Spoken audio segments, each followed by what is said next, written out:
Hey everyone, welcome. I am absolutely thrilled you're joining me for this explainer. Today, we're taking a dynamic double feature journey into Earth's most volatile and honestly awe-inspiring atmospheric engines.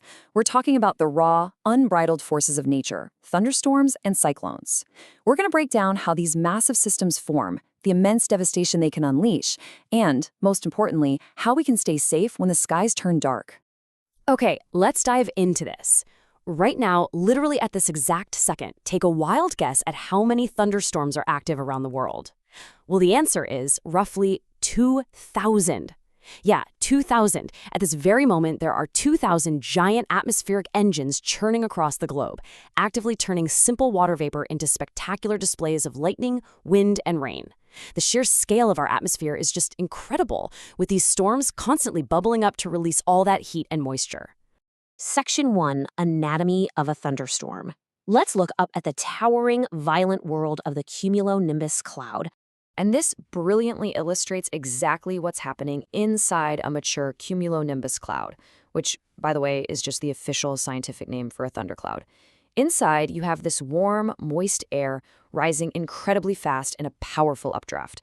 Once it hits the stratosphere, it kind of hits a ceiling and flattens out. That's what gives it that iconic anvil shape at the very top.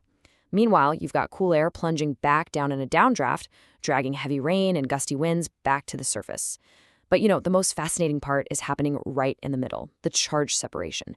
It's basically a giant collision zone. As ice, water, and hail violently crash into each other inside the cloud, they literally strip electrons from one another. This creates massive electrical charges that eventually, discharge as the lightning we see. Now, a cumulonimbus cloud doesn't just magically appear. For a thunderstorm to brew, the atmosphere needs a very specific recipe. 3 precise ingredients, actually.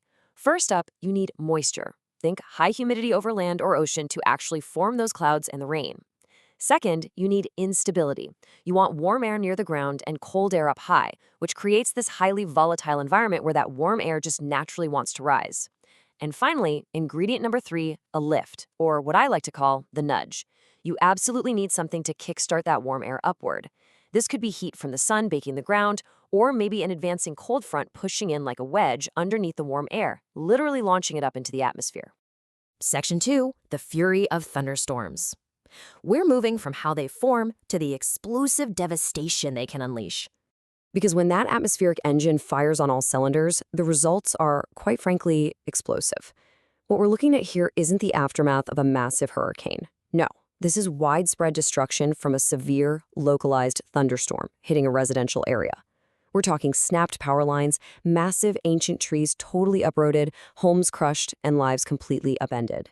It's a stark reminder of nature's terrifying power, and it really sets the stage for understanding the specific weapons a thunderstorm has in its arsenal. There are 3 primary types of damage we need to look at. The first major threat? High winds. And we aren't just talking about a stiff breeze here. Thunderstorms can generate these powerful downward columns of air called downbursts or microbursts. When this heavy, freezing cold air slams into the ground, it forcefully bursts outward in straight lines at absolutely staggering speeds. We're talking easily exceeding 100 miles per hour or 160 kilometers per hour. At those speeds, these straight-line winds can literally flatten entire forests, rip roofs straight off houses, overturn vehicles, and just snap thick concrete utility poles like twigs. That's the kind of damage that causes power outages lasting for days. The second massive threat is lightning strikes, and the numbers here are just mind-blowing. A single bolt of lightning heats the surrounding air to roughly 30,000 degrees Celsius. Let's put that into perspective for a second. That is 5 times hotter than the surface of the sun. No way, right? But it's true. That extreme instantaneous heat creates incredible fire hazards. It's a huge trigger for devastating forest wildfires, and it can instantly ignite commercial oil and chemical depots. And beyond the fire risk, there is severe electrical damage. If that 30,000-degree bolt hits a power line or substation, a massive electrical surge travels directly through the grid. It will completely fry home appliances, destroy computer networks, and knock out critical communication infrastructure in the blink of an eye. The third primary impact is flash flooding. Thunderstorms are incredibly efficient water delivery systems, capable of dumping massive amounts of rain in a really short amount of time. The critical danger happens because the rain falls way faster than the Earth or our man-made storm drains can possibly absorb it. This triggers sudden torrents of water, flash floods, that sweep violently across the landscape. And these sudden surges, they're incredibly powerful. They can wash away entire roads, submerge vehicles in a matter of minutes, collapse weak bridges, and completely destroy agricultural crops by essentially drowning the soil. Facing down that kind of power requires preparation, not panic. So let's walk through the chronology of surviving severe storms. Before the storm hits, preparation is your best friend. Secure any loose items around your yard, pack an emergency kit with flashlights and non-perishable food, and, this is crucial, protect your vital documents in waterproof bags while making sure to charge all your devices. During the storm, you must seek shelter inside, ideally in a central windowless room. And never, ever rely on the temporary calm of a storm to assume it's over. Those severe winds can restart abruptly. Then, after the storm passes, recovery demands extreme caution. Never touch downed power lines and always steer clear of floodwaters. You just never know what they're hiding: sharp debris, open drains, or even displaced dangerous wildlife. Section 3, Anatomy of a Cyclone. Let's shift gears and expand our scale from localized storms to massive tropical giants. So, what exactly is a cyclone? Well, by definition, it's a massive, revolving tropical storm caused by winds blowing inward around a strong central area of low atmospheric pressure over the ocean. Visually, if you look at them from space, they look like these giant, churning spirals of clouds. Actually, fun fact, the word cyclone itself comes from the Greek word cyclos, which means the coils of a snake. When you picture them, it's a highly fitting description, right? But what truly sets them apart from your average thunderstorm is their colossal size. These atmospheric monsters can easily reach over 1,000 kilometers in diameter. Now, what's really interesting about this slide is how we talk about these identical weather systems globally. It depends entirely on geography. In the Northwest Pacific Ocean, so affecting countries like China, Japan, and Vietnam, they're called typhoons. Over in the Atlantic and Northeast Pacific Oceans, threatening the Americas, we call them hurricanes. And down in the South Pacific and Indian Oceans, they hold the name cyclones. But make no mistake, whether it's a typhoon, a hurricane, or a cyclone, the physics and the extreme danger are exactly the same. Section 4, Cyclone Devastation. Let's look at the cascading impacts these systems unleash upon landfall. The devastation of a cyclone unfolds in this harrowing cascading timeline. Phase 1 is the immediate strike. We're talking violent winds, torrential rain, and massive walls of ocean water known as storm surges that instantly flatten buildings, snap power lines, and trigger deadly landslides. Then, Phase 2 brings short-term chaos.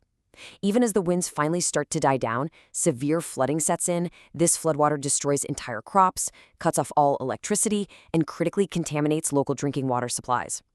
Finally, we hit Phase 3, the long-term fallout. Long after the actual storm dissipates, communities face terrible disease outbreaks, massive economic strain from the sheer cost of rebuilding, and the widespread, prolonged displacement of thousands of families. Section 5, Weathering the Storms. Here are the essential safety protocols for surviving these massive systems. So, the crucial point is knowing your timeline for these prolonged events. Before the cyclone hits, secure your property, board up or lock your windows, and pack that essential emergency kit with enough food, water, and meds for several days. During the cyclone, you absolutely must disconnect the main electricity and gas lines to prevent catastrophic fires, and stay indoors in a central room. And listen to this, this is a life-saving warning. Never go outside during the temporary calm of the storm's eye. I can't stress this enough, it is a false sense of security. The violent winds from the other side of the eye wall will return suddenly and ferociously. After the cyclone passes, watch out for those fallen power lines, remain sheltered until authorities officially declare the area safe, and critically, boil all drinking water to prevent any contamination from the floodwaters. Section 6, where storms strike. Let's zoom out to a global scale and see where these atmospheric beasts actually roam. Let's move to and see how this builds a clear picture of our global climate. Cyclone-prone zones are exclusively oceanic breeding grounds. They literally require that deep, warm ocean water to spin up into those massive 1,000-kilometer storms. And they primarily strike coastal regions in the tropics and subtropics. Now contrast that with thunderstorm-prone zones, which dominate far inland as well as coastal regions. Because thunderstorms just rely on localized heat and moisture, you see really high concentrations of them in lush, humid areas like the Congo Basin, the Amazon, Southeast Asia, and famously the central United States, better known as Tornado Alley. So these two distinct atmospheric engines have really carved out their own unique territories across our map. From the localized explosive lightning of a cumulonimbus cloud to the sprawling 1,000-kilometer destructive spiral of a tropical cyclone, we live on a planet governed by powerful, volatile systems. They remind us of our vulnerability, sure, but also of the incredible science driving our atmosphere. So I'll leave you with this thought. As our atmospheric engine continues to churn, bringing heat and moisture into spectacular collision day after day, how prepared are you and your community to face the raw forces of nature? Thank you so much for joining me on this explainer today. Stay curious, stay prepared, and I'll catch you next time.